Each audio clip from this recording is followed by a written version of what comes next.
ओमकार और बाके गोमती नदी के किनारे के पास पहुंच चुके थे।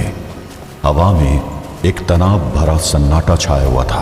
उन्हें दूर से ब्रिटिश फौज की चाल पहले दिख रही थी। हल्की हल्की हथौड़ों की आवाज से उन्हें यह एहसास हो गया था कि अंग्रेज टूटे पुल की मरम्मत कर रहे थे। ओमकार, देखा वहां वो टीला। अगर हम ऊपर पहुंच जाए तो सब ब्रिटिश कैंप नीचे से दिखा, वहीं से हम सब कुछ देख सकत है। लेकिन बाके वहां तक पहुंचना आसान नहीं है।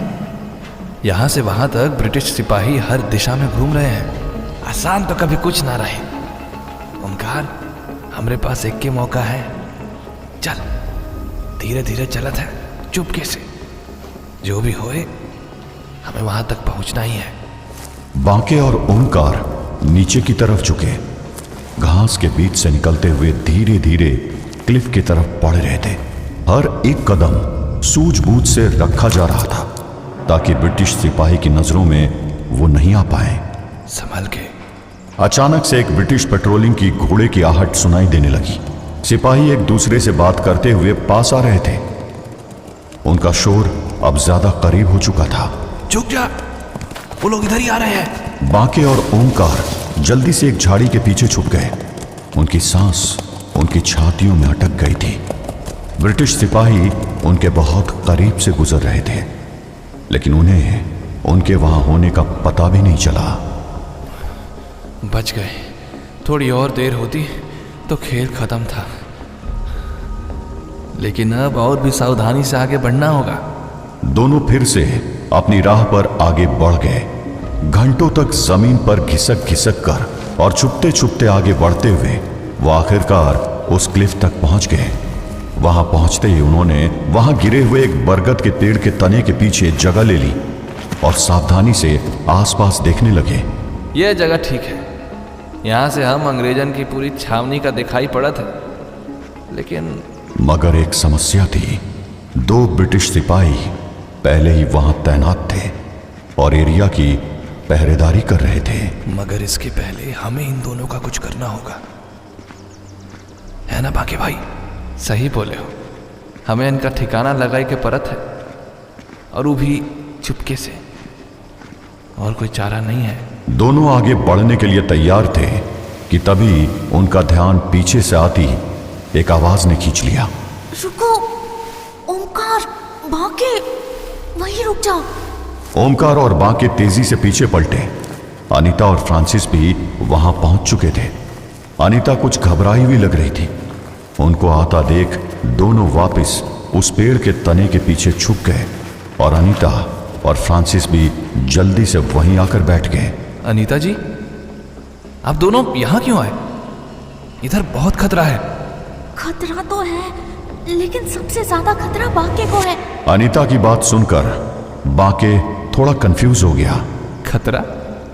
कैसा खतरा? पता नहीं तुम मेरी बात पर भरोसा करोगे या नहीं, लेकिन तुम पर मौत का खतरा मंडरा रहा है। अरे मौत का खतरा तो हम सब पर तब से मंडरा रहा है जब से अंग्रेजन के अत्याचारन के खिलाफ आवाज उठाए हैं। आप बेकार के परेशान हो रही हैं। नहीं बाके, तुम समझ नहीं रहे हो। आज जब मेरा हाथ तुम्हारे हाथ से टकराया था, तब मुझे एक प्रेमोनिशन यानी पूर्वाभास हुआ था। पूर्वाभास? वो क्या होता है? पूर्वाभास? पूर्वाभास माने कैसे समझाऊं? हाँ, इसे ऐसे समझो कि मैंने तुम्हारा भविष्य देखा है। अगर आज तुमने अंग्रेजों पर हमला किया तो तुम्हारी मौत तय है। देखो, मैं व्लाद को बचाना चाहती हूँ, लेकिन उसके लिए मैं किसी को जानते हुए मौत के मुंह में जाने नहीं दे सकती हूँ। तुम समझ रहे हो ना? अनीता जी, आप क्या समझत हो? हम अंग्रेजन पर हमला खाली इस पादरी के भाई के चक्कर में करत हैं। गलत सोची हो आप। हम जो करत हैं वो आपसे, इस पादरी के भाई से, ओमकार से, हमसे सबसे बड़ा है। हम आज़ादी के लिए लड़त हैं। आज़ादी, उस शब्द जिसको हम खाली सुना है। आज़ादी का होते हम जाने नहीं, लेकिन इतना विश्वास है कि आज़ादी चाहे जैसन हो, इस जिंदगी से बेहतर ही हुई। इस जिंदगी में हमारी जान की कीमत बस कुछ सिक्कन में तय करती जाई है। जहां हमें सर झुका के अंग्रेजन के जुल्म सहना पड़ता है, जहां छोटी सी गलती की सजा में जिस्म पर इतने कोड़े पड़त है कि चमड़ी का रंग खून से ज़्यादा लाल हो जाता है। ऐसी जिंदगी डर डर के जीने से तो बेहतर है हम आज़ादी के लिए लड़ते लड़ते मर जाएं। आप चाहो तो वापस जा सकते हो, लेकिन हम नहीं रुकने वाले। बांके की बात सुनकर अनीता के साथ साथ ओमकार और फ्रांसिस भी दंग थे। वहीं बांके के शब्दों में मानो लावा भरा हुआ था। हर दिन जब हम सुबह उठत हैं तो जिंदगी को दाव पर लगा के निकलत हैं, और रात के वक्त यही सोच के सोता है कि हो सकता है कल के सुबह देखने को नसीब ही ना हुई। हमके ना कल मौत का डर था, ना आज है, और ना कभी होई। दुश्मन हमरे सामने है अनीता जी, और हो सकता है कि आज हम उससे लड़ते लड़ते मर जाए, लेकिन एक कायर की तरह गुलामी की जिंदगी जीने से तो अच्छा हुई कि हम एक बहादुर की तरह मौत को गले लगाई। इसलिए हमको रोकिए मत, क्योंकि बांके रुकने वाला नहीं है। बोलते बोलते बांके ने अपना हाथ अपने कमर के पास रख लिया और अपनी कटार को मजबूती से थाम लिया। बोलो ओमकार, तुमके रुकना है या साथ चलना है? मैं तुम्हारे साथ हूं बांके। हर हर महादेव, जय रुद्र। अनीता और फ्रांसिस चुप चुप बैठे रह गए। बांके और ओमकार आगे बढ़ चले।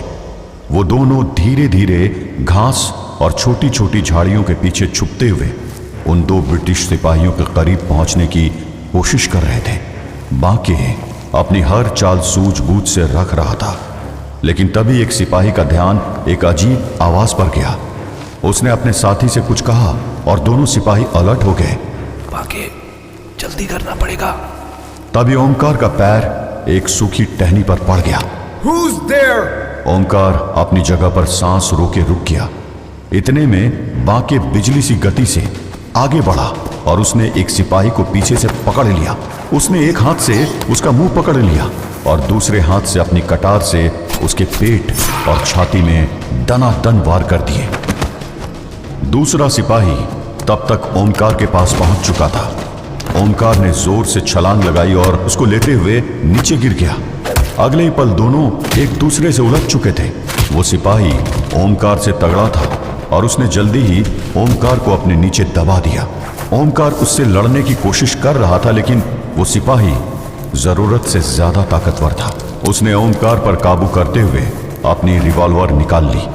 ओमकार का बचना मुश्किल था कि तभी बांके वहां पहुंच गया और एक ही झटके में उसने उस सिपाही को खामोश कर दिया।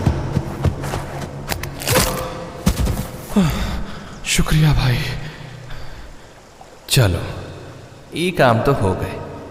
अब इनकी इधर से हटाई के पड़त है, और इससे पहले कि कोई और अंग्रेज इधर आवे, हमें छावनी के अंदर घुसने की योजना बनाए की पड़त है। अभी दोनों बात कर ही रहे थे, तब तक अनीता और फ्रांसिस भी उधर आ गए। क्या ये दोनों? और कोई रास्ता नहीं था, या तो ये या फिर हम। बात करे के समय नहीं है, जल्दी से इन दोनों की लाश को ठिकाना लगाए के पड़त है। बांके की बात सुनकर ओमकार उनकी लाश को ठिकाने लगाने के लिए आगे बढ़ा कि तभी फ्रांसिस ने उसको रोक दिया। एक मिनट ओमकार, तुम लोग एक गलती कर रहे हो। रूट बेवकूफ नहीं है। अगर बहुत देर तक उसे इस क्लिफ के ऊपर उसे कोई ब्रिटिश सोल्जर नहीं दिखा तो उसको पक्का डाउट होगा। मेरे पास एक आइडिया है। मैं इनमें से एक के कपड़े पहन लेता हूँ और क्लिफ के आखिरी छोर पर खड़ा हो जाऊंगा। नीचे से देखने वालों को एक अंग्रेज सिपाही दिखेगा तो वो शक नहीं करेंगे। तब तक तुम बांके और मिस अनीता आगे का प्लान बना लेना। ये अंग्रेज क्या बोला? बांके को अंग्रेजी नहीं आती थी, इसलिए उसे फ्रांसिस की आधी बात समझ नहीं आई। ओमकार ने जल्दी से उसको पूरी बात समझाई, जिसके बाद बांके भी फ्रांसिस की बात पर तैयार हो गया। इधर रूट का टेम्पररी कैंप में कुछ अनवांटेड मेहमान घुसने की तैयारी में थे। वहीं एक और मेहमान रूट से मिलने के लिए तैयार था, और वो मेहमान था रूट का मास्टर लूसीफर। आधा नर्क तो अब मेरी सत्ता कबूल कर चुका है। इब्लिस, वीरो, विपफावेत मेरे गुलाम बन चुके हैं। पर आज रात मैं अपने सबसे बड़े गुलाम से मिलूंगा। आज रात उसे एहसास होगा कि वो मुझसे कितना भी भागे, अंत में उसे मेरे पैरों में गिरना ही पड़ेगा। मैं आ रहा हूं व्लाद, तुझसे वो सब कुछ लेने जो मेरा है। मैं आ रहा हूं ड्रैकुला।